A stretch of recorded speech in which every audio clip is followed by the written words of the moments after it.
That the founding document of this nation, the Declaration of Independence, talks about certain inalienable rights given to us by our Creator, a.k.a. God? Do they realize that the Pledge of Allegiance to our flag says we are one nation under God? That most courtrooms in the land on the wall it says, in God we trust. Every coin in our pocket, every bill in our wallet says, in God we trust. So if it's in our founding documents, it's in our pledge, it's in our courts, and it's on our money, but we're not supposed to talk about it, what in the world is that? In medicine, it's called schizophrenia. We're going to do rapid fire. Okay. All right. Second Amendment. Guns, there's a reason for the Second Amendment. People do have the right to have weapons. With this argument that's going on, the way we solve it is we ask, what is each side afraid of? And then we address it that way. Do I have a right to own a semi-automatic weapon?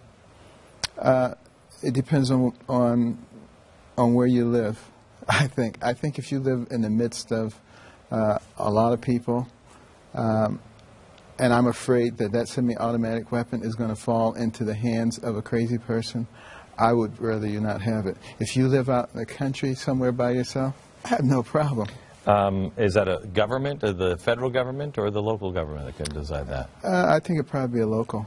We're going to have a shortage of doctors. We already have a shortage of doctors, and we certainly have a shortage of doctors who are happy, particularly primary care physicians, because they have to spend only 12 to 15 minutes per patient. Should people be able to have experimental drugs? If I have cancer, I've got 2 months to live anyway. Should I be able to have the experimental drugs? Well, the FDA leave me alone? You certainly should be able to have pain-killing drugs. It depends on what kind of experimental drug you're talking about. Let's see. Doctors make too much money. Not if you do it on a per-hour basis. The rich are greedy and bad.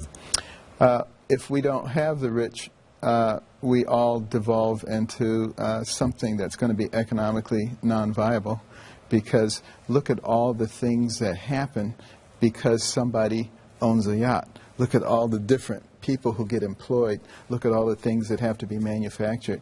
You know, it's not about envying other people. When I was very poor, I never envied anybody. I simply said, wow, I have an opportunity to be like that too. This is great.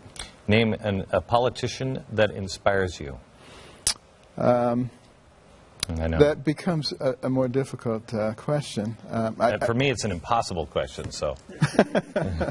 I'll have to defer on that one. Name your favorite person from history.